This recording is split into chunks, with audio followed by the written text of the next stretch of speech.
Hi everybody and welcome to this month's Creative Corner. I'm Anna Gunn, and if you haven't seen our other live videos, let me just explain what's going to happen here.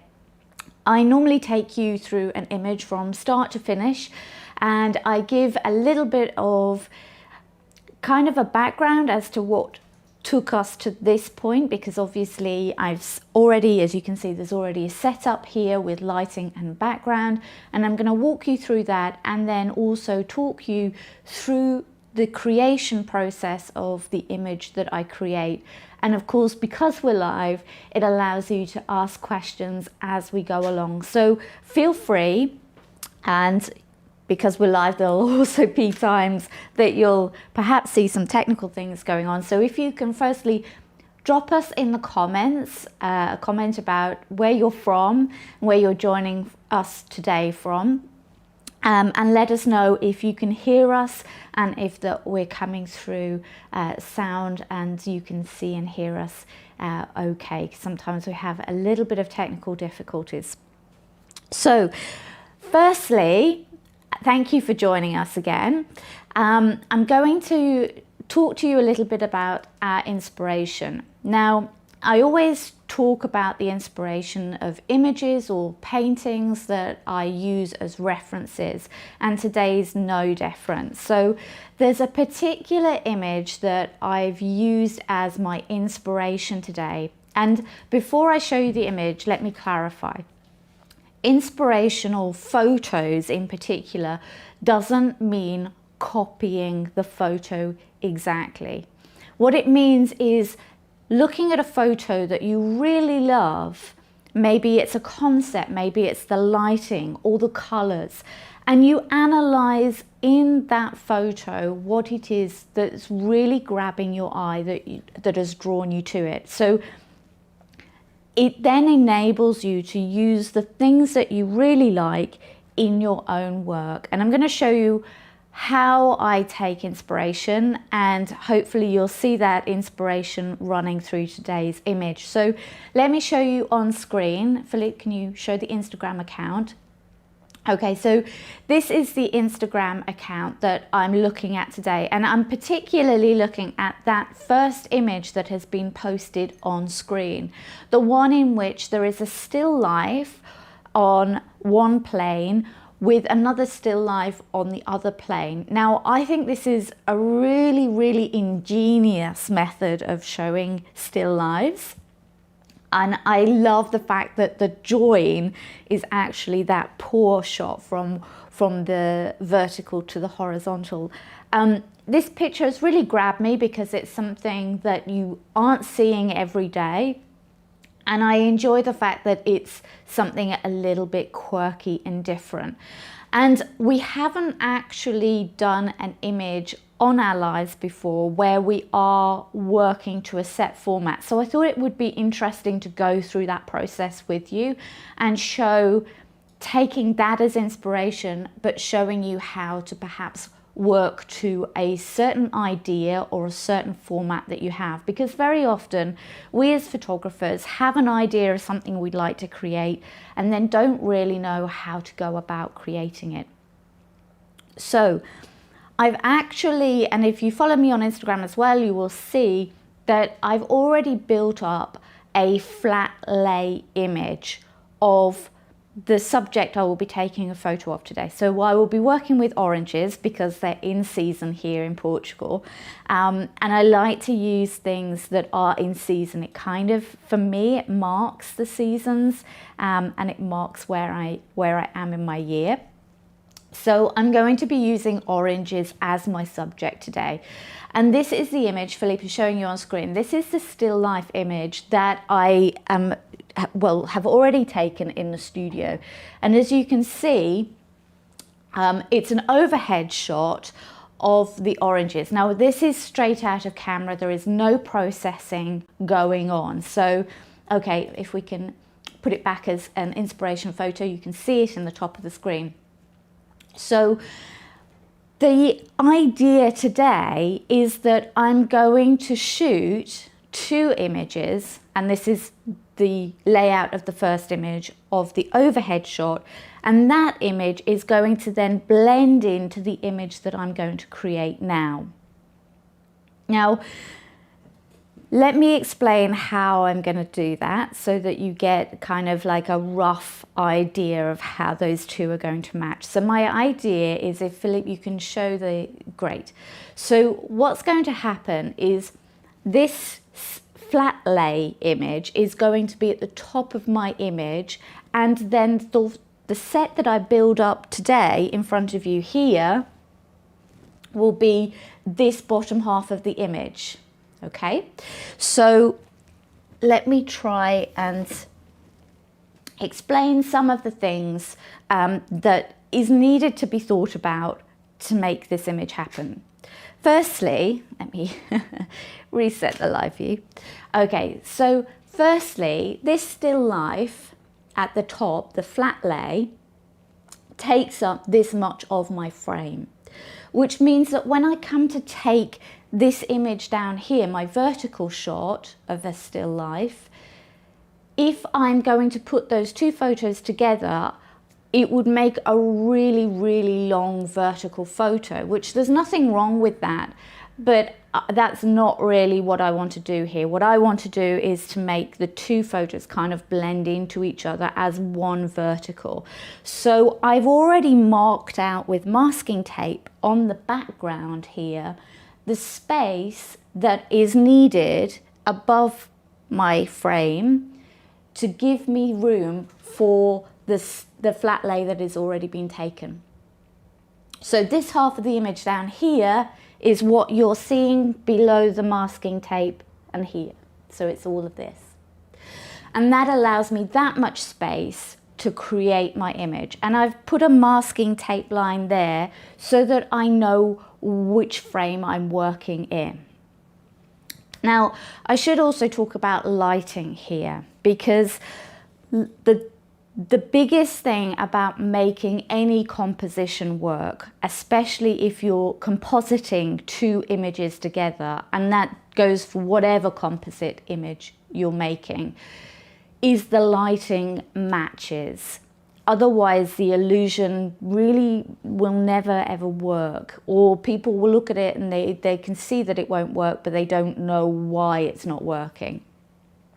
So the thing that you need to remember is the lighting in the same place at the same angle for both of these images?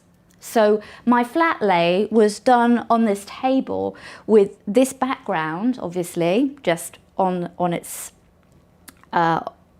side, and I had this lighting, but I turned the light this way, okay, because that's the part of the light that it would see if it was at the top of the image. So in order now to take this image and match the lighting, I've now turned the softbox vertically so that it sees all the way up here. Okay, so the hope is that these two images composited together will match lighting wise perfectly. And I think we might be hearing from Bob very soon. So oh, there he goes.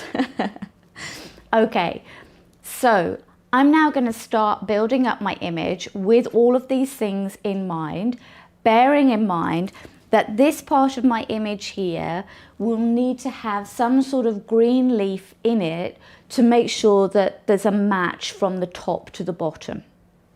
So that's the only thing I need to bear in mind now when I'm building up the image, and also kind of noting that compositionally I'm going to already have something at the top of the image, which is why we're going to keep this image that I've taken in our screen at all times so that we can see how it balances from the top to the bottom. Hello, sweetheart, are you going to help? That's Bob. We'll see if we can catch him on camera in a bit, but sometimes he's a bit camera shy. Not that he's shy to voice his opinions. Okay, so I'm going to get started and let me show you what I'm working with prop wise. So if I can have a camera to show the overheads, I'm just going to bring in some of the oranges that we've been collecting. Okay, so if I come over here and just show you some of the props. So I've been collecting these, and they are really, really beautiful Portuguese oranges. I particularly like this one. I love the fact that there's a little green part that hasn't quite ripened, and a really beautiful orange underneath. And as you can see below, these were the oranges that I had used in my still life image, and one of them still has a little wasp attached. So I'm going to pick one of these. I love this one, so perhaps that's the one that will hang. I don't know yet. Or that one's quite a nice swirl, hasn't it? So let's pick something, one of them to start with. So I'm going to go back to the set now. Okay, great. Can I give you that? Thank you. So I'm going to bring some of these oranges onto set so that you can see them. And I think perhaps I might work with this one to start with, because this one has that wonderful, oh, sorry, you weren't seeing what I was saying because live view had switched off.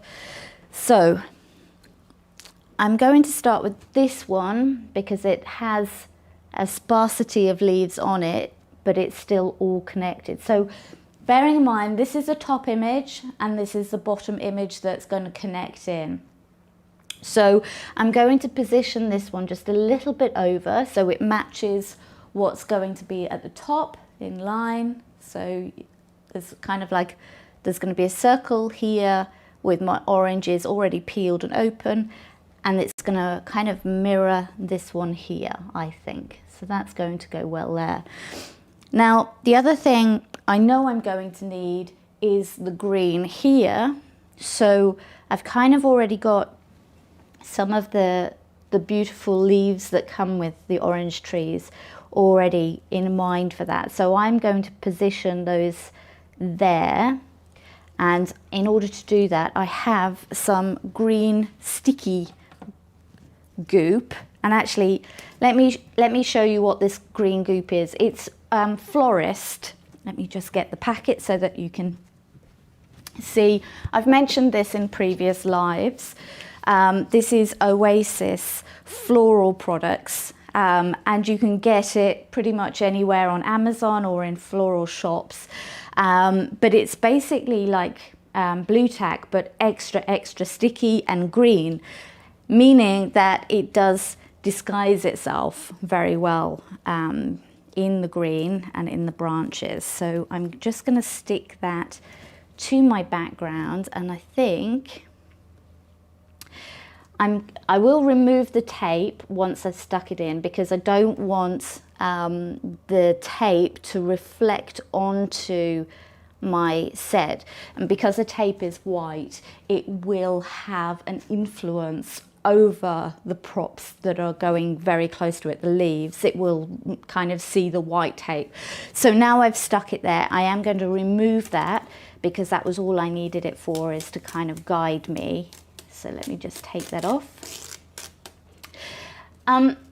These guides, really, you can use whatever you want for the images. It just, whatever, there are many ways of perhaps doing that. You might want to use the grids on the back of your camera. You can put the settings so that you see a full grid, and you'll see how many squares down you need to keep free or vacant. These are just things that, like, they help me visually, because I work in that field of, okay, what can I see, what can't I see? And if I don't have something that just is there reminding me of what I shouldn't be, what space I shouldn't be taking up, I will always use it. So whatever works for you, there's no wrong way of doing this. Okay, so these are the leaves that you're going to see in the top. You'll see here, that underneath here. let me see if I can point that part here. So these leaves are these, okay? So hopefully they will blend in well. Now, caveat here, I have no idea if this is going to work. So if it doesn't, it doesn't. I'll have some nice still life, a flat lay and a still life image, and that's no problem. But it's nice to try something different and hone your skills in different ways. So even if this isn't a style that you are utilizing in your own work, it's fun to play outside the box. Okay, so my next thing is I really want something kind of hanging here, because the others are, you're going to see them this way up here. I kind of want something that is in a really different angle, and I like how this will come in, especially because I can then cover this with the leaves here. So I'm going to need something to help me hold that in this particular height, and it's still in frame. So let me see how I can do this. I can perhaps get a couple of things. Cocktail sticks are your friend here, as are glass little jars. So I'm going to get a glass jar and some cocktail sticks, and even kebab skewers.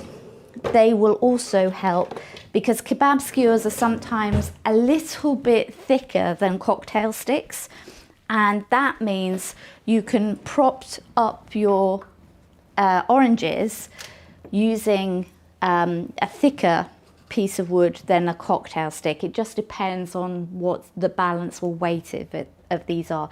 And these little tangerines aren't that heavy. If I put a jar underneath that, I think it's going to be in shot. Let me just check. Yeah, that's in shot there. That's annoying. So just out of shot, it is pretty much okay. So that's kind of where I want it, and I'm going to need to measure I'm going to skew it into the orange, so it's going to stay there. I'm going to skew that into the orange, and then, so let me do that. If I just measure the height, I'm going to skew it about there. In it goes. I'm going to want to then put that stick and tape it onto the jar in order to balance it and hold it. Now, this seems like a bit of a faff, but that's the beauty of being a photographer, is really working out how to solve the problems. And if you want something to float or hang and it's not going to hang in midair for you, which, you know, props shouldn't they? Hang in midair for you and do what you want. But when they don't, there are definite tricks and little ways to help around that. And one of them is this method I'm using here, which is gaffer tape and a bit of fiddle, which I try not to do too much of in the lives, but sometimes it's also helpful to see what I'm doing. Sorry, I'm just trying to put it down whilst I faff, but not ruin the tape that I've just put in. So essentially, I'm trying to make sure that the orange is stuck down and isn't going to move out of place when I put it on set. So let me just, here we go, that'll go in set. If you can see that there. Okay, that's where the position I want it to be. Possibly a little bit further in, great. And now I'm just making sure that back here everything is stuck down And if it needs a little bit of weight, I'm going to just put a flower frog in on the tape. And there you have something that is balanced in mid-air, essentially. But I'm going to disguise the fact that it's in mid-air, and it'll look like it's fastened to the tree by just doing that. And here, these beautiful leaves, oop, if I just balance that over here, that's going to need to come over here. And if it's not going to go, I'm going to again use either a cocktail stick or some pins. And pins are great for just encouraging the leaves where you want them to be. So here, if I just encourage this to be propped up, in fact,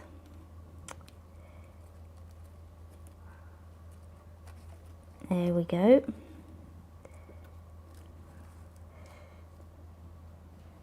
That might fall down on me in a minute. That might, we might get away with it. Let's see.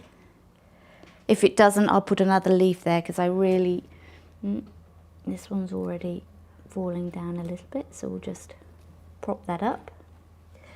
Again, I'm covering the joins with a leaf here so that it looks like it's joined here, and of course you are hiding the fact that this isn't really joined together. So far I really enjoy that, and so I've mastered the most difficult part, really, is to make sure that the leaves on the bottom are going to be in a similar place to the leaves on the top, so that when we put these two images together, hopefully those leaves will enable us to merge the image in a nice way. I also have here quite a nice thing going on where the orange here will be in line up here with the orange going on. So there's a symmetry and a nice balance in the image. Now, the next thing that I may want going on is perhaps one more orange, because of the rule, like there's three, number 3 in an image is very good with the triangles. It's kind of a compositional thing. So if you can make that happen, sometimes your image feels a little bit nicer. So I'm going to try and add one more orange to this. So let me see how I can do that. And I'm also going to bring all the spare leaves I have just down there to use just in a second. So I could perhaps put another orange in the front. That might, but then I hide the one in the back. So I'm not sure that I hate it. It's just that I'm aware that that's what happens, is hiding. But at the same time, the difficult part is that I'm missing the bottom there. So that doesn't, it doesn't ground it so easily. And I did like the fact that these leaves kind of came out at us. Sorry, that's now in the way. So perhaps one here. Or even the fact that we had this branch here, perhaps that's a way of us attaching a little one in the back. It's really seeing at this point what will balance things for us. I also just checking now to see what will work. If I bring that a little bit forwards and one in the back. I know that I've lost that leaf in the back, and I'll fix that in a second. I'm going to put a little bit of green glob on the top of that so that I can stick that leaf when we've positioned everything well to stay in roll for us. So the thing here is, whilst that works, again, it's one of those things that this is not attached to anything at the top, so it doesn't really work so well in that type of environment, because it needs to be attached to something or hung from something, and because there's nothing going to be up here, it won't make any sense to try and put something with a stem this side. So let's see if perhaps we've got something. And I've already unwrapped my little orange here, but perhaps if I wrap it back up and put it the green side down, you won't see it in the, perhaps we'll see only the top bit that I want to see. And I can cover that part up with a leaf or even a little stem. So let me just, if I do that might join them together. Let me see. I know I'm faffing here, so I'll try to keep the faff to a minimum. So that instantly kind of joins those two together. And again, you've now got 3 in the image. I did say I'd come back and fix this. So I've put a green sticky glob there so that I can do that, and that just fastened that onto that one quite nicely. If I wanted something down here, I might want to put just some leaves in. I don't think it needs anything too much, because don't forget, the great thing about this image is going to be the illusion that these 2 images are attached to each other. So if you make both images really busy, oh, there we go, we're going to lose that feeling of connectedness, and you're kind of also going to miss the cleanness of the compositional double image. It's one of those things. The cleverness of the image is because these 2 images go together. So we don't want the viewer to have so much to look at that it just becomes a mess for them. We want something that is going to lead them to look at the image with curiosity and engagement. So my thinking in building this up is to keep it a little bit more simple than I might ordinarily do. Saying that, I am still going to add a few leaves in and perhaps a wasp. And the reason being is that I had already used wasps in the top of the image, where you see on the still life, I've put a wasp in there. So I am going to put perhaps one in my image down here, just to tie those 2 elements in together. So firstly, just a few leaves on the bottom. I'm going to take away the orange that I'm not using, and I'm going to put in these beautiful leaves here that already have a wonderful shape, and I'm going to try and... Now, I'm going to, when I put leaves in, I don't just want to put them flat lying down. I'm going to prop them up just a little bit so that the camera picks up the shape a little bit better. I feel like it gives it a little bit more of a dynamic feel than just having them lying flat on the floor. Also, it does allow a shadow to fall onto your background. Sorry, let me just move that over so that you can see it. Okay, so you can see there's a green glob on the back, and it will just curl around. Let me just, this one's quite big. Let me see if I can swap it for a smaller one. Oops. And that just needs to go there. If it doesn't stay, again, I will just use some green glob to hold it in place. Oh, it's of course playing up now. It was perfectly fine where it was before I knocked it. So there we go. And I might just have a couple back here, just so that the background here is kind of leads your eye into and up and then round and over. That's the shape of the composition that I hope we'll achieve once the two are together. So the eye comes in and you've allowed all of the leaves to come back round, up through here, and then back up and over, and then your eye will keep doing this circle. It's like a C shape, and it allows the eye to follow that curve up and down your image and hopefully engage the viewer because of the interest of these two different perspectives being in the same image. So the last thing I'm going to do here is add in the wasp, and I think that this has fallen down a little bit, so I'm just going to also adjust that to there.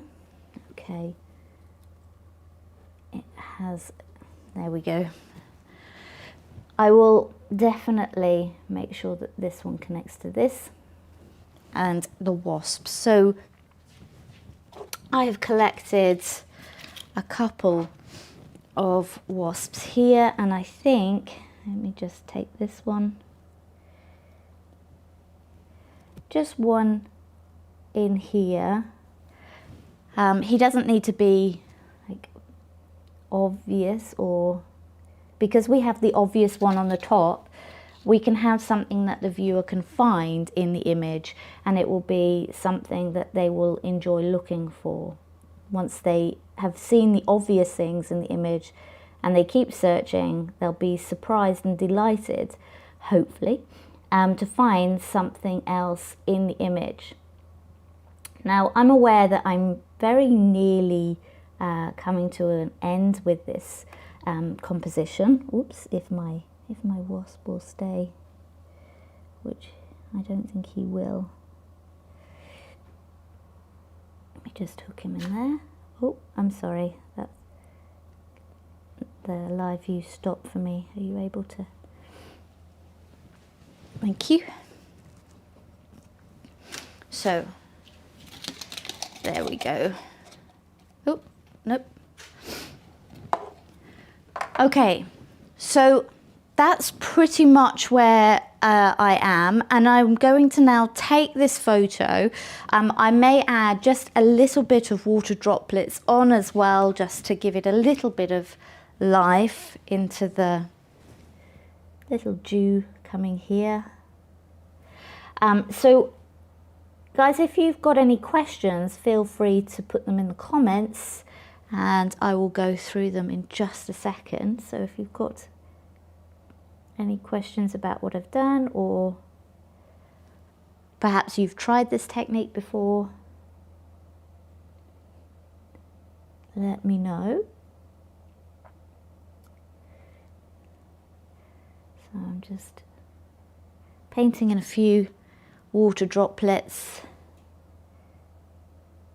that will catch the light and add just a little bit of extra life in. Okay, so I'm really happy with that. Let me now just take the image.